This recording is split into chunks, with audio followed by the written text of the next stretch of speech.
The point of this video is to talk about a recent guest on the Alex Jones show who brought up QAnon, and Alex Jones just blew up at him. But something more important has come up. Elon Musk is saying when he takes over Twitter, when he fully takes over, he's going to bring Donald Trump back on. I think that this is really a lesson to the left, to all the leftists out here who think that the way to deal with fascism is by creating laws, and that we can just create some laws or pass some bills or, hate crime legislation will just deal with all the racists out there. Alex Jones lost multiple cases by default. He's getting money from a shadowy benefactor. Trump is getting back on social media on Twitter after everybody pretty much banned him because of the fact that he encouraged the insurrection, that his language, that his actions were reckless and endangered lives. He's going back on Twitter. Who knows? I'm an all or nothing guy. You either put me away for the rest of my life or you don't. That's how I am. You either kill me or you don't. There's no in between, And if he gets back on Twitter, in my mind, he'll probably get back on the rest of them eventually, right? YouTube and all the rest of them, right? Eventually, even maybe a couple years from now, eventually, I'm an all or nothing dude.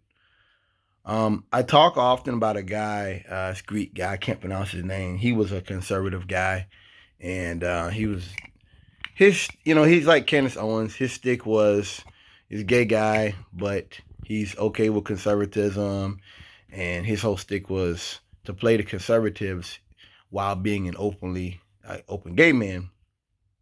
I forgot his name. He ended up coming out and admitting, I guess he was molested when he was 8, and he said he liked it. And he lost a bunch of stuff behind that. He had the book deal, and he made a bunch of racist notes. It was so much racist stuff. The editor released the notes. He was like, "Why are you putting all this in there?" He lost the book deal, lost the advance money, lost everything, and he got money from a shadowy benefactor. So I just felt like it's important in times like this to remember that if you're on the left, the law is not your friend. The law was never your friend. The law will never be your friend. Ever. And that it's okay to support hate crime laws and things like that, but if you believe, like I said, legislation and bills and laws are the end all be all, you're a fool. Because law is politics. Law is political. Law is dependent on the rich and the whims of the wealthy. Period. But one thing I've talked about with y'all about Alex Jones and Tucker and all of them is that these are operative people. And they're always looking into the future. And they're always looking to how things look in the long term. So the Young Turks were talking about, Alex Jones had a guy calling about QAnon. Trump, he was saying Alex Jones was going to expose them, but he didn't. Did he know something? Alex Jones is like, you guys wrecked it, and QAnon's bad and all that. Let's understand something. The right took a loss. They've still some took a loss. My fear when Trump got in office was that you'd have brown shirts. What I mean by that is that somehow Trump would ingratiate thugs and gangsters. Well, he kind of did with Stephen Miller, but that he would, with Stephen Miller had a college degree, he wasn't any gangster. That he would ingratiate these gangsters into society. It didn't really happen. Patriot Prayer and all that. Some of their guys are facing charges. They're being prosecuted.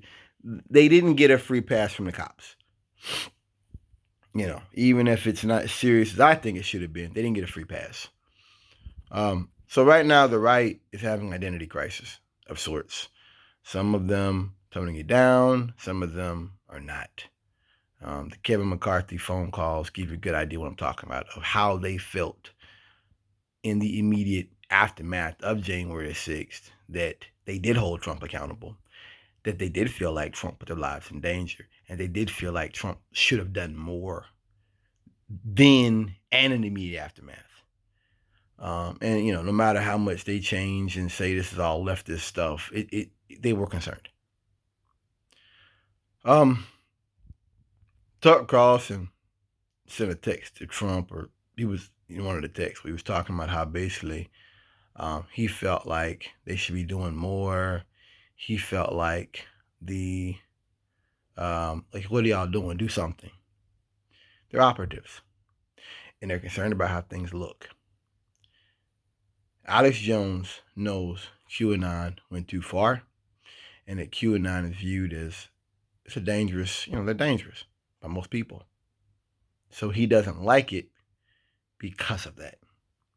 It's just like J. Edgar Hoover didn't like the Klan. He thought white people were supposed to be sophisticated and they were supposed to do things to keep black people out of the workforce. And white men could rule, white men could run things. And it wasn't going to be violent. It didn't have to be violent. They could use laws and use code words and books, and they could, lodge together. They would do things. And it didn't have to be, South African type stuff, killing black people in the street, beating them and all that. He didn't agree with the Klan. And that was secret, obviously. That wasn't openly espoused. That's how Tucker Carlson and Alex Jones are. These are operative people. We have to understand, like I talked about white supremacy, how every white supremacist doesn't have a gun. Every white supremacist isn't running around here with tiki torches screaming Jews will not take our jobs. Some of them, they're just simply going to downplay January 6th. They're going to downplay white supremacist violence. They're going to downplay it and say, oh, this is not a big deal. That's white supremacy. That's what that is. I don't agree with that. That the Young Turks were saying Alex Jones is just mad because QAnon took his shine or something. No, man, it's bigger than that. These people are fascists, and Anna Kasparian. She was Michael Brooks's co-host on Jacobin, so I'm gonna always have a respect for her. But she thinks that she said something like Alex Jones in the arts, he wasn't quite as, he's friends with Joe Rogan. He wasn't quite so dangerous back then. I think it was a different time in the arts.